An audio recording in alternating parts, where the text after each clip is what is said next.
꿈의 사람 요셉이라는 제목으로 하나님 말씀 보겠습니다. 꿈의 사람 요셉. 우리는 지난 시간까지 이제 야곱의 인생을 살펴봤어요. 그리고 마지막으로 36장에서 에서의 족보를 봤습니다. 에서의 족보가 어땠습니까? 우리가 지난 시간 설교에서 살펴봤듯이 호화찬란하다, 삐까번쩍하다, 이렇게 설명해야 될까요? 대단한 족보다라는 거죠. 가문이 대단했던 거죠. 그 안에서 많은 족장들이 나왔고 왕들이 나왔고 대단한 족보다라는 거예요. 그리고 오늘 37장으로 넘어오면서 야곱의 족보가 시작이 되는 겁니다. 그런데 요셉이 17세로 족보가 끝나 있다는 거예요. 자, 여러분, 족보는 어떻다고요? 족보는 사람과 사람으로 이어지는 게 족보인 거예요. 족보는 누가 누구를 낳고 누가 누구를 낳고 누가 누구를 낳고 이렇게 가야지 족보인 거예요. 사람으로 이어진 것. 그것을 우리는 뭐라고 한다고요? 족보라고 한다고요. 그런데 야곱의 족보는 이러하니라 라고 하면서 시작이 되자마자 요셉이 17세의 요셉이 하고 사람으로 이어지지 않고 끊겨 있다라고 말씀드렸어요. 자, 우선은 에서의 족보와 야곱의 족보를 살펴봤을 때 세상에 속한 족보는 어떻습니까? 대부분 화려하고 세상에서 성공하고 어떠한 족장이 나왔는지 어떠한 왕들이 나왔는지에 대한 관심이 온통 그것에 쏠려 있다. 이것이 세상에서 원하는 족보다라는 거예요. 이것이 바로 세상이 만족해하는, 세상이 원하는 족보다라는 거예요. 우리 가문에 의사가 몇 명이고 우리 가문에 판사가 몇 명이고 변호사가 몇 명이고 서울대에 몇 명 들어갔고 온통 여기에만 관심 있는 것이 세상의 족보에 관심이다라는 거예요. 그러나 하나님의 선택하심을 입은 자들의 족보는, 하나님의 선택 가운데 있는 자들의 족보는 무엇을 말하고 있습니까? 그 인생 중에 하나님이 어떻게 역사하셨는가, 그 족보 가운데 하나님이 어떻게 개입하고 계시는가에 중심을 두고 있다라는 사실을 말씀드렸습니다. 그래서 아담을 이은 셋의 족보는 어땠습니까? 셋의 족보는 이러하니라 하고 그의 아들이 하나님의 이름을 불렀다.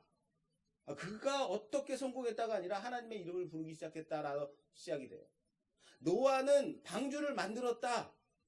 이삭은 리브가를 통해서 쌍둥이를 낳았다. 이렇게 이어지고 있더라라는 거예요. 그리고 오늘 본문 야곱은 17세의 요셉으로부터 그의 족보가 시작이 되고 있다라는 거예요. 족보로서는, 인간으로서는, 인간과 인간으로 연결된 족보로서는 끊긴 족보지요. 그러나 그 안에 하나님이 그의 가정과 그의 인생을 어떻게 이끌고 계시는지, 그의 인생 가운데 어떻게 하나님께서 역사하시는지, 개입하시는지, 간섭하시는지 집중하고 있다라는 거예요. 사랑하는 여러분, 여러분들은 하나님께서 선택하신, 하나님의 선택을 입은 귀한 하나님의 자녀들입니다. 하나님의 은혜 가운데 있는 하나님의 선택받은 자들입니다. 여러분들 인생 가운데 하나님이 어떻게 개입하고 계시는지 다시 한번 점검하시고, 혼란에 아픔과 환란의 때를 지나가고 있다면 하나님의 인생 개입하고 계시는구나, 그렇게 고백하는 여러분 되시길 바랍니다.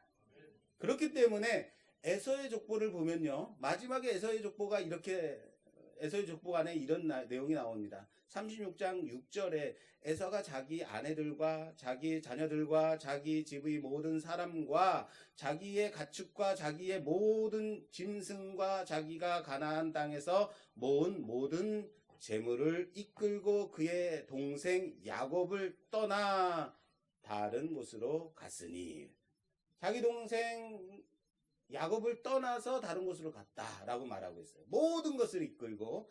그러나 야곱의 족보는 이렇게 되어 있습니다. 37장 1절 오늘 본문 말씀 시작이 이렇게 돼요. 야곱이 가나안 땅 곧 그의 아버지가 거류하던 땅에 거주하였으니 라고 되어 있어요. 에서는 야곱을 떠났습니다.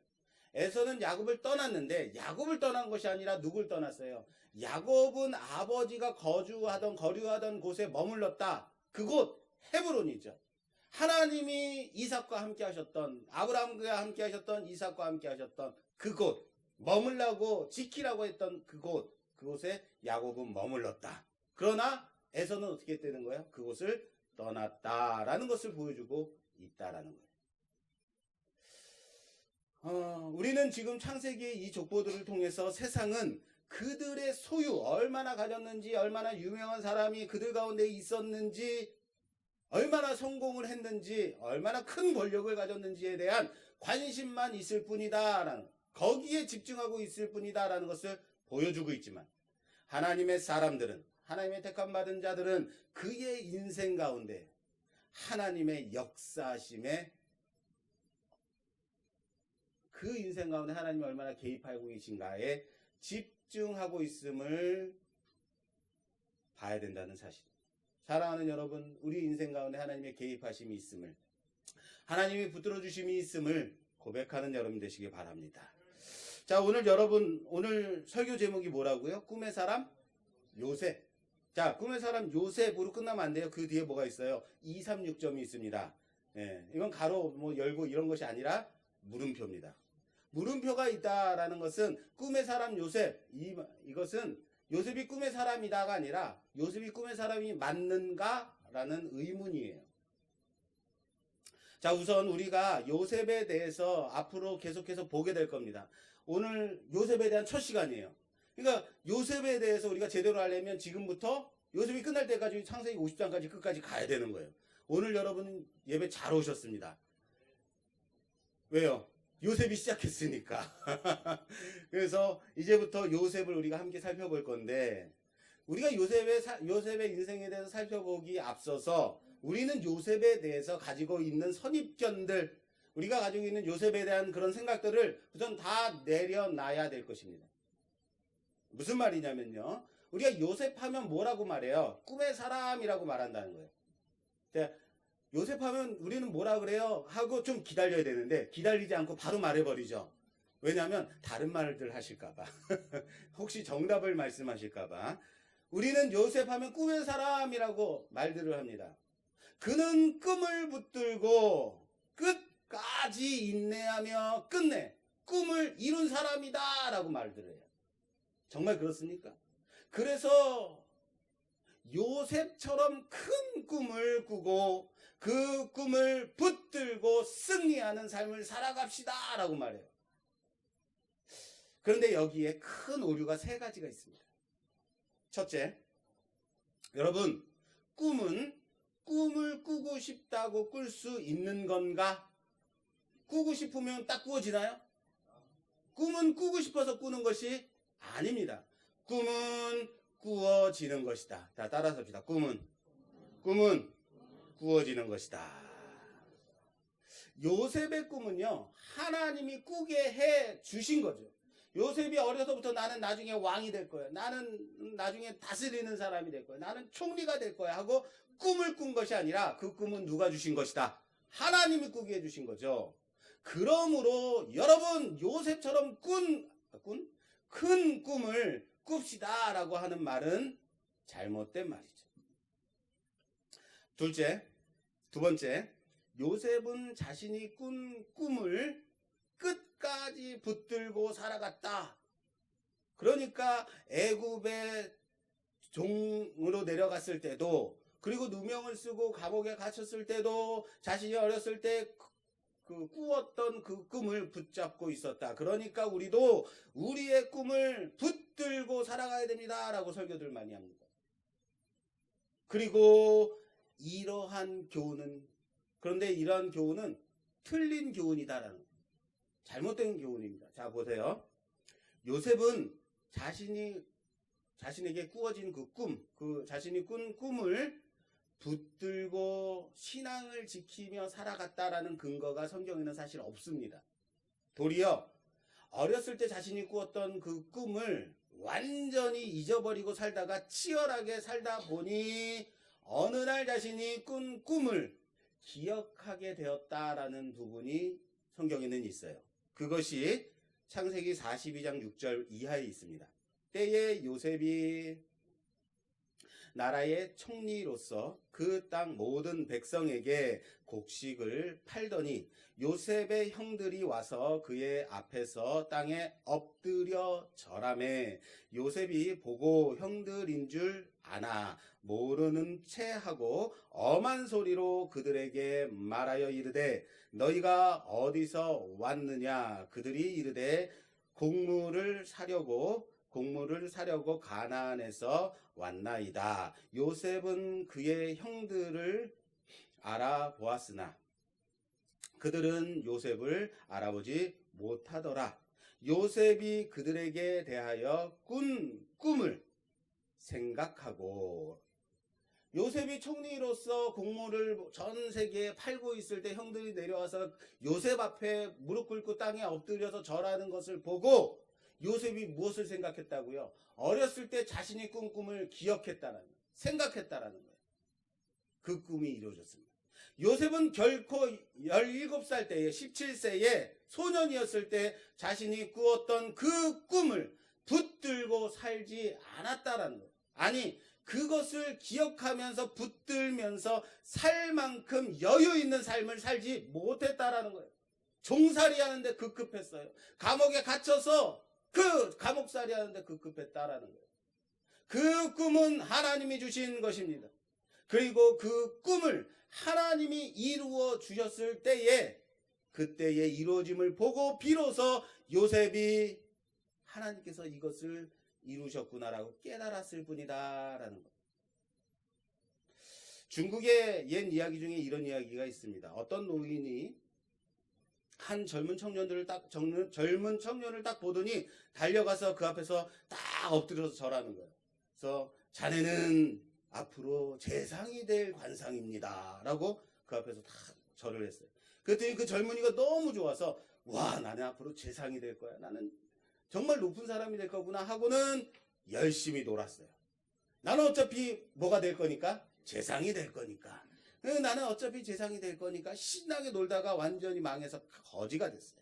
내가 어떻게 된 거야? 내가 왜 거지가 됐나? 후에 그 노인을 다시 만나게 됐어요. 그리고 가서 멱살을 넣고 막 흔들면서 노인 어떻게 해서 내가 왜 이 모양 이 꼴이 된 거야? 그랬더니 노인이 다시 그 좀 나이 든 청년을 보더니 하는 말이 분명히 그때는 재상이 될 관상이었는데 오늘 다시 보니 당신은 거지가 될 관상이로. 무슨 말인지 아시겠어요? 그거예요. 내가 꾼 꿈을 나는 그렇게 될 사람이야. 나는 내 형들이 나한테 절할 것이고 나한테 경배할 것이고 그것만 붙들고 있으면 그렇게 되지 않는다는 거예요. 자, 요셉이 꿈의 사람이 아니라는 것. 세 번째, 요셉을 일반적으로 뭐라고 하냐면 꿈의 사람이라고 부른다고 그랬어요. 꿈의 사람 요셉. 그래서 오늘도 물음표를 뒤에 붙였습니다. 그런데 요셉이 신령한 꿈을 몇 번 꿨어요? 요셉이 꿈을 몇 번 꿨어요? 2번 꿨죠. 2번. 그런데 이 2번도 한 가지의 내용, 똑같은 내용만 가지고 있어요. 그러니까 꿈의 내용이 하나예요. 다시 말해서 꿈은 하나나 마찬가지죠. 여러분 야곱도 꿈을 많이 꿨어요? 아십니까? 모르시면 안 되죠. 왜요? 지금까지 우리들이 야곱을 봤는데 야곱이 꿈에서 하나님도 만나고 하나님이 뭐라고 하셨어요? 그 검은 양이 네 거다. 얼룩무늬 양이 네 거다. 아롱진 것이 네 거다. 꿈에서 다 알려주셨어요. 그러면은 깨어가지고 이번엔 내가 검은 거, 내가 얼룩진 것, 내가 아롱진 것 이런 식으로 골랐단 말이에요. 꿈을 야곱은 많이 꿨어요. 어쩌면 요셉보다 더 많은 꿈을 꾸었을지 모르겠습니다. 꾼 꿈도 다 내용이 각각 달랐다라는 거예요. 꿈의 사람이라고 한다면 저는요. 요셉보다는 야곱이 더 어울린다 생각이 돼요. 왜요? 야곱은 어릴 때부터 그 꿈을 붙들고 살았던 사람 아니에요. 야곱은 그 야육 붙들고 살았던 사람 아니에요. 그 꿈을 잡겠다고 붙잡겠다고 평생 살았던 사람 야곱 아닌가요? 굳이 요셉에 대해서 꿈에 대한 부분을 말하고 싶다면 요셉은 꿈의 사람이라고 말하기보다는 꿈 해몽가라고 말하는 것이 저는 더 어울린다고 생각합니다. 형들이 들에 있을 때에 요셉이 형들을 찾아갑니다. 아버지가 형들한테 한번 가봐라. 형들이 멀리 양을 치러 갔으니까 형들을 찾아가봐라 하고 요셉이 형들을 찾아갑니다. 형을 찾아 멀리서 오고 있는데 멀리서 요셉이 오는 것을 바라보고 형들이 말합니다. 뭐라고 말하냐면요. 창세기 37장 오늘 본 말씀 밑에 18절 말씀에 이렇게 되어 있습니다. 요셉이 그들에게 가까이 오기 전에 그들이 요셉을 멀리 보고 죽이려고 꾀하여 서로 이르되 꿈꾸는 자가 오는도다. 형들이 뭐라고 했다고요? 꿈꾸는 자가 오는도다. 형들은 요셉더러 꿈꾸는 자가 오는도다 라고 말하고 있다라는 거예요. 꿈꾸는 자가 오고 있다. 꿈꾸는 자 누굽니까? 요셉입니다. 자, 꿈꾸는 자가 오는도다. 꿈꾸는 자 좋은 말일까요? 나쁜 말일까요? 칭찬하는 말이에요? 비아냥되는 거예요. 나쁜 말이에요. 우리 어렸을 때 뭐 70년대 80년대만 하더라도 그때 예수 믿는 사람들 뭐라 그랬어요? 그래요. 예수쟁이라 그랬어요. 예수쟁이 칭찬이에요? 비아냥되는 거예요. 예수쟁이들은 다 그래. 이럴 때 꼭 예수쟁이라고 해요. 요즘 기독교를 갖다가 뭐라고 합니까? 아유, 말하지 마세요. 뭘 말하려고 굳이 다 아는 거. 네. 뭘 굳이.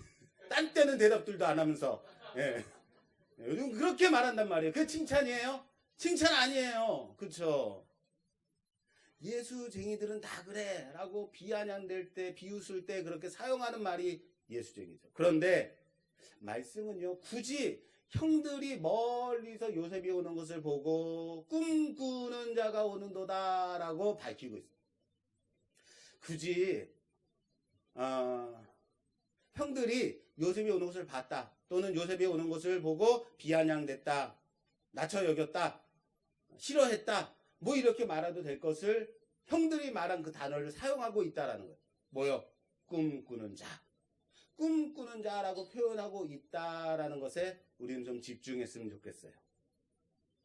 왜냐면요. 여러분 구약시대에는요. 하나님의 말씀이 사람들에게 어떻게 전달되었을까요? 구약시대는. 자, 지금은 하나님의 말씀이 어떻게 전달이 돼요? 그렇죠. 성경, 하나님의 말씀을 통해서 우리에게 전달이 돼요. 그래서 하나님의 말씀, 성경 말씀을 통해서 우리에게 전달되어요.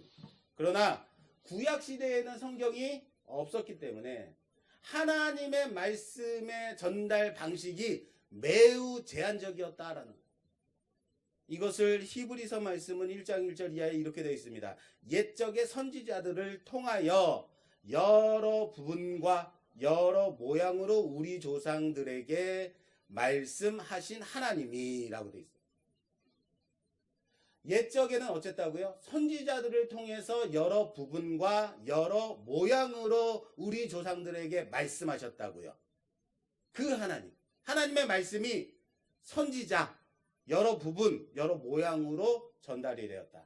자, 선지자는 알겠죠? 선지자들을 통해서 전달이 되었는데 선지자들을 통해서 전달되어질 때 그냥 전달도 되기도 하지만 여러 부분과 여러 모양으로 전달이 되었다. 하나님의 말씀이. 그럼 여러 부분과 여러 모양은 무엇일까?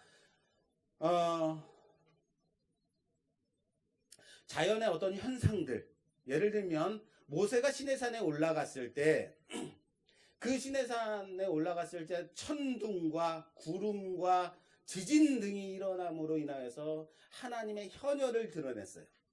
놀라운 일들이 나타났죠. 그리고 기적과 놀라운 일, 이적들을 통해서 하나님이 말씀하셨어요. 또 하나의 필수적인 하나님의 말씀을 전달하는 방식이 또 하나 있어요. 그것이 바로 꿈과 환상이에요. 꿈과 환상을 통해서 하나님 말씀이 전달이 됐어요. 그렇습니다. 하나님이 사람들에게 주시는 계시의 방식 중에 그 중에 꿈과 환상이 있었다라는 거예요. 야곱이 꿈을 꾸었을 때 하나님의 말씀을 들었다라는 거예요. 베델에서 잠들었을 때 하나님의 환상 중에 나타나셔서 야곱에게 말씀하셨다라는 거예요. 꿈과 환상을 통해서 말씀하세요. 물론 그렇다고 지금도 하나님이 꿈을 통해서 우리에게 말씀하신다라고 생각하는 것은 좀 위험할 수 있어요. 왜요? 우리 집사람은 꿈을 참 많이 꿔요. 아침마다 그렇게 꿈을 꿔가지고 저한테 한참 얘기를 해요. 나는 기억도 나지 않는데 내가 어젯밤에 그래서 영화를 한 편 말을 해요. 한참 듣고 나는 막 씻으면서 내 등 뒤에다 갖다 대고 자꾸 어젯밤에 꿈을 뭐 어쩌고 저쩌고 제가 한마디 합니다. 개꿈이야. 저는 그런 꿈을 통해서 우리 집사람에게 하나님이 말씀하신다고는 생각은 하진 않지만 당신은 성경이라는 하나님의 말씀이 없었기 때문에 하나님의 계시를 전달할 방식으로서 선지자, 자연의 여러 가지 현상들, 그리고 기사와 이적들, 꿈과 환상 등을 통해서 하나님의 계시를 전달해 주셨다라고 그래요. 17세의 요셉이 2번이나 신령한 꿈을 꿉니다. 하나님의 계시죠. 11볕단이 자신에게 절하는 꿈을 꿉니다. 해와 달 11별이 자신에게 경배하는 꿈을 꿉니다. 오늘 본문 말씀 마지막에 보면 이 꿈을 들은 아버지 야곱이 어떻게 생각했는지가 잘 드러나 있습니다. 오늘 마지막 말씀 17절에 그의 형들은 시기하되 그의 아버지는 그 말을 간직해 두었더라. 그 말을 어떻게 했다고요? 간직해 두었다. 형들은 시기하는 거죠. 형들은 그 꿈과 말로 인해서 더 미워했죠. 형들은 이 꿈 때문에 요셉을 더 죽이려고 했죠. 그러나 아버지 야곱은 이것을 간직해 두었다라고 말하고 있습니다. 야곱은 알았다라는 거예요. 왜요? 야곱은 알았다라는 거예요. 어떻게 알 수 있었을까요? 야곱도 그렇죠. 야곱도 꿈 꿔봤기 때문에, 꿈과 환상 중에 하나님의 계시를 봤기 때문에 이 꿈이 일반적인 꿈이 아니다라는 것을 아는 거예요. 이 꿈이 개의 꿈이 아니구나 알았던 거죠. 이 꿈은 신령한 하나님의 계시라는 것을 알고 있었던 겁니다. 그런데 형들이 요셉을 보면서 꿈꾸는 자가 오는도다라고 말하고 있어요. 이 꿈꾸는 자가 오는도다라고 말하는 것은 단지 비아냥되는 것만이 아니라는 거예요. 성경 말씀, 오늘 말씀은 이 꿈꾸는 자가 오는도다라고 말하는 것은 하나님이 주시는 이 계시와 신령한 그 음성을 경홀히 여기고 있는 요셉의 형제들을 보여주고 있는 거예요. 요셉의 형들은 하나님을 무시하고 있는 삶을 살았다라는 것을 하나님의 말씀을 통해서 드러내고 있는 말이 바로 꿈꾸는 자가 오는도다라는 거예요. 자, 보세요. 이와 비슷한 예가 또 하나 있습니다. 열왕기하 2장 23절 이하에 제가 봉독해 올리겠습니다. 열왕기하 2장 23절. 엘리사가 거기서 베델로 올라가더니 그가 길에서 올라갈 때에 작은 아이들이 성읍에서 나와 그를 조롱하여 이르되 대머리여 올라가라, 대머리여 올라가라 하는지라. 엘리사가 뒤로 돌이켜 그들을 보고 여호와의 이름으로 저주하매 곧 수풀에서 암곰 둘이 나와서 아이들 중에 42명을 찢었더라. 어휴, 성경에 이런 말씀이 있어요. 엘리사가 누구냐면요, 우선 엘리사는 엘리야를 이은 선지자예요. 엘리야는 대단한 능력의 선지자입니다. 스승 엘리야는 기도했더니 비가 내리질 않아요. 기도했더니 다시 비가 내려요. 기도했더니 불을 내려요. 어마어마한 선지자예요. 그 선지자를 이은 수제자 엘리사인 거예요. 그런데 아마 엘리사가 뭐였던 것 같아요? 대머리였던 것 같아요. 정확하게 모르겠습니다만 대머리라고 놀렸으니까 대머리였다라고 생각이 됩니다. 작은 아이들이라고 하니까 아주 작은 아이들, 어린아이들 같아요. 작은 아이들이 엘리사를 조롱합니다. 뭐라고요? 대머리래요. 대머리래요. 놀렸다는 거죠. 그랬더니 엘리사가 완전히 세상의 말로 제가 좀 하겠습니다. 용서하십시오. 완전히 빡친 거죠. 예. 그리고 그들을 저주합니다. 그랬더니 수풀에서 곰이 2마리가 나와서 그 아이들 중에 42명을 찢어 죽여요. 몇 명이요? 42명. 이거 대머리라고 놀렸다고 저주해서 어른이 선지자가 저주해서 42명이나 곰에게 찢겨 죽이게 하는 것 너무한 거 아닌가요? 아이, 대머리는 놀리면 안 되는 거예요. 당연히 이렇게 생각하시는 건 아니죠. 혹시 여기에 대머리신 분은 아유 속 시원하다 그놈들 잘됐다 이렇게 생각하시는 건 아니죠? 예, 맞습니다. 너무한 거예요. 잔인한 거죠. 비상식적인 거예요. 그런데 성경이 이 사건을 굳이 언급하고 있다라는 거예요. 왜 언급하고 있을까? 그러니까 너희도 대머리를 놀리면 안 된다? 선지자를 놀리면 안 된다? 선지자 놀리면 저주받는다? 여러분들도 목사 놀리시면 안 됩니다. 웃으시는데요? 자, 보십시오. 이 사건 바로 앞에 뭐가 있냐면요. 엘리야의 그 승천하는 장면이 나와요. 바로 앞에. 엘리야가 회오리 바람을 타고 하늘로 승천합니다. 이 사건이 바로 앞에 나와요. 엘리사는 죽을 힘을 다해서 엘리야의 마지막 그 모습을 끝까지 목격하기 위해서 쫓아갑니다. 그리고 끝내 목격해요. 엘리야가 회오리 바람을 타고 올라가는 것을 보면서 외칩니다. 내 아버지여, 내 아버지여, 이스라엘의 병거와 그 마병이여 라고 외쳐요. 엘리야를 바라보면서. 그 승천하는 모습을 바라보면서. 그리고 엘리사는 엘리야의 겉옷을 얻어다가 엘리야가 가졌던 능력의 갑절을 가지고 돌아오게 됩니다.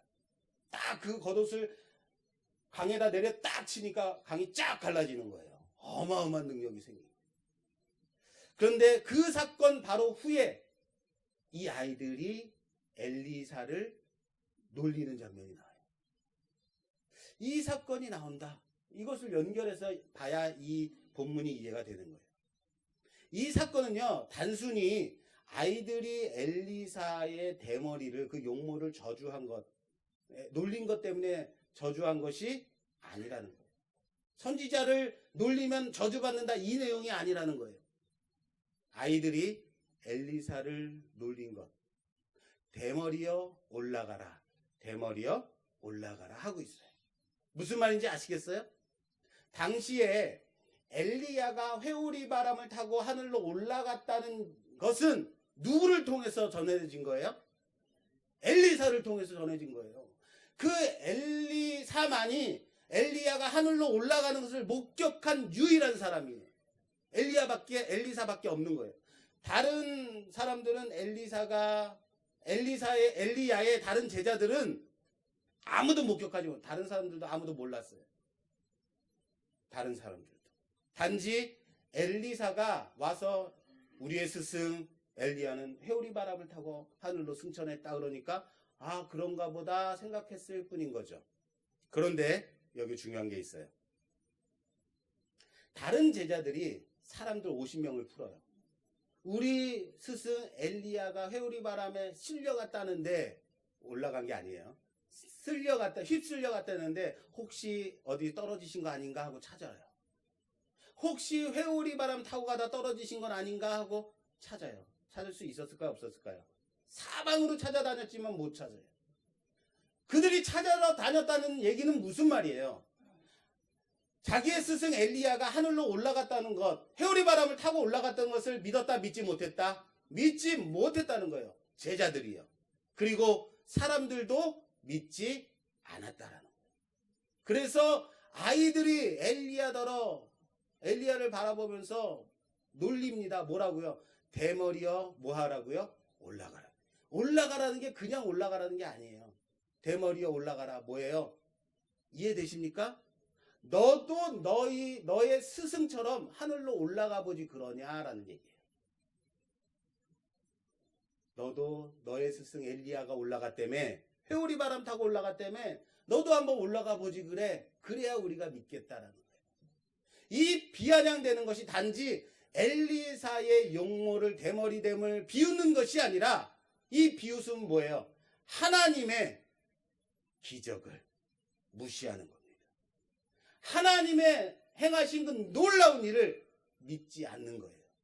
그것을 무시하는 거예요. 너의 스승이 하늘로 올라갔다면서 너도 한번 올라가 보지 그러냐? 그래야 우리가 믿겠다. 대머리여, 대머리 선지자여, 너도 한번 올라가 봐라. 누가 무시된 거라고요? 엘리사를 무시한 게 아니라 엘리야를 하늘로 올리신 하나님을 무시하는 거예요. 그래서 그의 언약을, 하나님의 계시를, 하나님의 말씀을 무시한 거예요. 그래서 그들이 곰에 의해서 찢겨졌다라고 성경이 언급하고 있는 거예요. 하나님의 말씀을, 하나님의 언약을 무시하는 자, 결코 하나님의 말씀을 경홀히 여기는 자, 가볍게 여기는 자, 비아냥대는 자, 그들이 바로 그런 자들이었다라는 거예요. 그런데 오늘 말씀, 저기 꿈꾸는 자가 오는도다. 뭡니까? 저기 꿈꾸는 자가 오는도다. 뭐예요? 바로 무시하는 거예요. 하나님의 신령한 꿈, 하나님의 계시의 방식, 하나님께서 주신 그 신령한 하나님의 그 언약을 누가 무시하고 있는 거예요? 형들이 무시하고 있었다.